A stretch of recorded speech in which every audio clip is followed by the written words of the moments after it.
Today I wanted to discuss the top 5 options that you should take in this upcoming fantasy football draft. Now I wanted to go over redraft and I wanted to go over dynasty, but to start out we're going to talk about redraft. Now before we get into this is basically going to be PPR, not Superflex. I don't think there's a huge difference between PPR and half PPR other than receiving backs and higher volume receivers get more targets, but I don't necessarily think that's worth that much of a difference to talk about, so we're just going to assume for the sake of this video that it's a PPR league. Now fantasy football drafts are right around the corner of the next couple weeks. I just did my first dynasty draft a couple days ago, which I will go over when I talk about dynasty. But like I said, we're going to start with redraft, and I'm going to talk about the guy right off this list for 1 year, which is going to be Ja'Marr Chase. Now I know what you're thinking. Ja'Marr Chase is one of the best receivers in the league. I agree, but I think that the guy at number 5 has a higher floor than him, and in my opinion, Ja'Marr Chase has been a little inconsistent. I've had Ja'Marr Chase each of the last 2 years, and if you're drafting from the 6th spot this year and Ja'Marr Chase is available, go get him. We've seen him have a couple 8 or 9 point weeks, and then we've also seen him have a 50-point week against Arizona last year. But the guy I have above him is just a little bit more consistent, like I said. Now, he did get a little banged up last year, but I don't think injuries are a concern. However, his quarterback does have an injury concern, and I do think that affects his play, unlike another one of the receivers we're going to talk about later. That puts Ja'Marr right off the list at number 6. At number 5, I've got Amon-Ra St. Brown. This is the guy I'm talking about with the higher floor, but the lower ceiling. If you're looking for a consistent 15-plus points per game, even 20 per week in fantasy football, Amon-Ra St. Brown is your guy. I also think that if you're going to compare Amon-Ra and you're going to compare Ja'Marr Chase, Amon-Ra has the easier defenses in the division to play.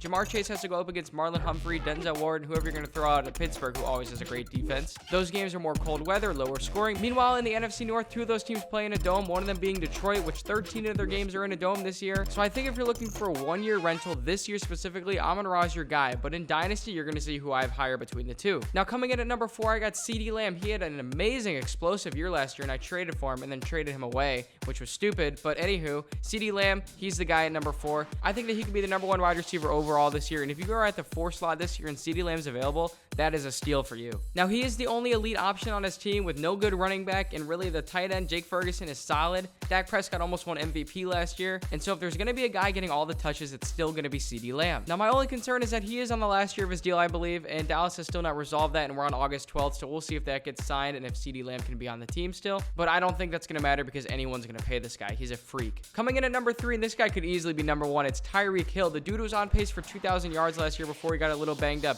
He's still good even though he's 30 years old. He's great for 20 points per game and explosive like all the other guys on this list, and especially in Miami's offense with Jalen Waddle alongside and Devon Achane at running back, there are a lot of other guys you have to cover, which is going to leave Tyreek Hill in a lot of man coverage situations where all you have to do is just beat his man. Now, in my humble opinion, I just don't think Tyreek Hill is the best wide receiver in the league, even though he was just voted by NFL players as a top player in the entire league, which was crazy disrespect to Patrick Mahomes. But still, the age is a concern. I know this is redraft that I'm talking about here, and so there's really no purpose to even say age is a concern because we're looking at a 1-year rental. But that's why he's as high as he is, because as we've seen with Tyreek Hill, he matters a little bit less going down the late stretch of the season. Playing in Miami, they play a lot worse in December in those cold weather games. Don't even get me started on Tua's record under 50 degrees, and they're going to have some cold games coming to the end of the year. So with age not being as big of a concern in redraft leagues, I still think Tyreek is good for the next couple of years, and he should still be one of the best productive receivers in the game. Now, coming in at number 2, I got a guy that is not quarterback dependent, that is a young receiver, a young stud that is locked up for years, and that is Justin Jefferson. Dude got injured last year, and he could have been amazing because he was averaging well over 20 points per game before the injury. I had him in a league, and I wish that he didn't get hurt because that entire midseason was me struggling to find receiver play. Now, like I said, if you're wondering why I said QB play is a non-factor, dude averages 96 yards per game. I think maybe even a little bit more. He's almost averaging 100 yards per game. And I know Kirk Cousins is solid, but he's played games with Nick Mullins. He's played games with other guys as well. And this year with Darnold or even JJ McCarthy coming in at the helm, I think either of them can throw to Justin Jefferson. He'll get you 100 yards per game. He's solid for 17, 18 plus points minimum a week. If he can just stay healthy, he's the best receiver in the league. Now, number 1, I've got the guy that is a set and forget guy all year, has not missed a single game since coming to this new team. It is Christian McCaffrey. Now, the one thing everyone says about McCaffrey is, man, he's getting up there in age. He's 28. He's literally younger than Tyreek Hill by 2 or 3 years. Now, 28 is the new 35 for running backs, I guess.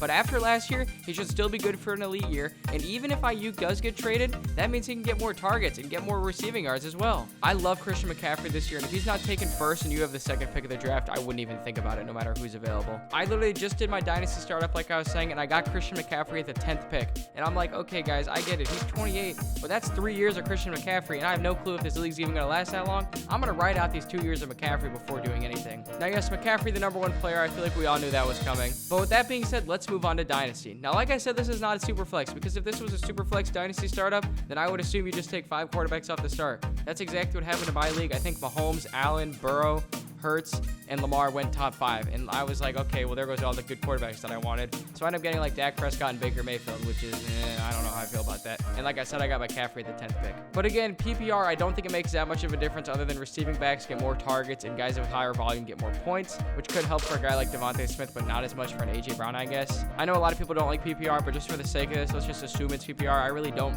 care. I don't think it would change my rankings anyway. Now, there are a couple guys right off the list. It's going to be Breece Hall and Bijan Robinson. Basically, take your pick on whatever running back you want. One of them is bound to hit, I think. I mean, if Bijan starts getting properly used with Arthur Smith being out of the way, he should be a stud, and I've seen some people talking about taking him first in a dynasty draft. He should be fine. Last year when he got chances, he was amazing. And the other guy is Breece Hall. Kind of the same thing. When he hasn't been injured, he's been explosive, and coming off that ACL a year plus removed from it, he should be back to full health and back to full swing of things where he can start being more productive. Now, the other guy off this list is Tyreek Hill. Unfortunately, like I said, he's got probably 2 more years of elite production left. Speed only can last you so long. I don't think it's bad if you take Tyreek Hill in the top 5, but I think he was available for me in my dynasty at 11 or 12 as well. So I get why people aren't taking him top 5, but as far as skill positions go, he's right on that outside bubble. If you're not in Superflex and he's available at the 7 spot, grab Tyreek. Go for your couple years, maybe make a move halfway through the year. I'm a big believer on getting guys that you already know are proven over our young guys that are unproven. I'd rather have 2 years of Tyreek Hill where I know he's going to be solid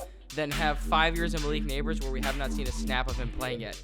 Now, yes, this take could be horrible and Malik Neighbors could be fantastic, but I haven't seen him take an NFL snap yet, and I would much rather take my 2-3 years of consistent, high elite production Tyreek Hill. Now, to kick off this list, number 5 is Amon-Ra St. Brown. Now, this guy is going to be fantastic, I believe. He's more consistent than some of these other guys on the list, but as far as higher upside, which is what I think we're drafting for in Dynasty, he comes in at the 5 spot. Some of these other guys that are above him are way higher in upside, like the receivers I mentioned on the last list. They can get you 40 in a game. I don't necessarily see Amon-Ra getting 40 with the other weapons around him. I mean, you got a lot of mouths to feed in that offense, being Jahmyr Gibbs, David Montgomery, and even Sam Laporta coming in at tight end. Now, that does give him opportunities to be more open, and like the same thing with Christian McCaffrey, the same thing with Tyreek Hill. He's going to get a lot of one-on-one opportunities where he just has to make a man miss and can get a first down. Amon-Ra still a set it and forget it wide receiver 1 guy. I think if you get Amon-Ra at the 5 slot this year, you're totally fine going forward. Now, at number 4, it's going to be Christian McCaffrey. I know. He's 28, not 35, okay? I still think 3 years of high production, of elite production, is a lot better than going with one of these unproven running backs. So yes, if I had the 4 spot and I was between McCaffrey, Bijan, and Breece Hall, I'm taking McCaffrey, because I'm not letting the guy at number 7 have McCaffrey beating me up twice a year with McCaffrey going off for 40. Especially with the Ayuk deal, if he is going to get traded, who even knows what's going on there. It could open up a whole different possibility for Christian McCaffrey like we've never seen before. And they still got weapons, so it's not like there's not enough mouths to feed there. There's still Debo and Kittle and Ricky Pearsall coming. They like to spread the ball there with Brock Purdy. Now, at number 3, this is where it gets tough because these top 3 guys are all young-ish receivers. I believe all of them are sub 25 years old, right around the same draft class. I've got Ja'Marr Chase at number 3.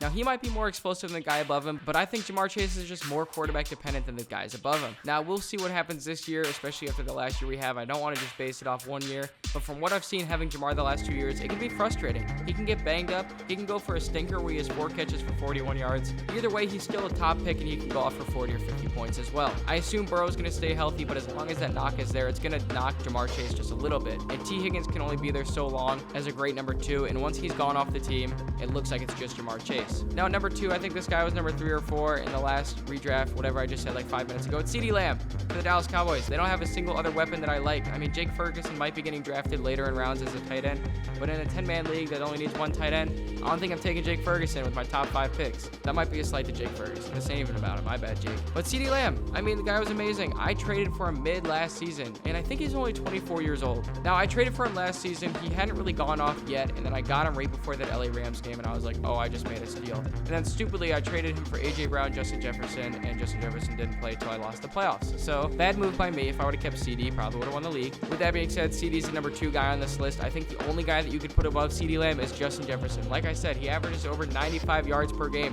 and it's not dependent on quarterback play. Cousins has been banged up, injured, played bad games, and this guy still delivers 20 points a game. You're telling me on average he's going to go for 8 catches, 97 yards, and have a chance at an end zone shot each game? Yeah, I'm cool with that. And I don't think there's as many mouths to feed here on Minnesota as there are on a team like the Lions. Now, yes, TJ Hawkinsox is a tight end that is really good, but Jordan Addison also coming up out of nowhere. I still think that Justin Jefferson is the true dominant wide receiver 1, and every single week he will be the highest volume guy in the team and the highest scorer. Meanwhile, I can definitely see weeks where Jahmyr Gibbs or Sam Laporta or any of these other guys on other teams outshine the wide receiver or running back 1 on on a team. So with that being said, I tried to breeze through it. Maybe it ran a little bit long. Those are my top 5 fantasy options in both a redraft league and a dynasty league. Now, if you think I'm absolutely a dummy for what I said, you can obviously let me know down below. I'm cool with the hate comments. I'll respond. We'll chat sports because it's a lot of fun. And I love fantasy football. Let's just be happy it's coming back because it's been way too long since we've gotten to talk NFL football. But with that being said, make sure y'all have a great day and peace.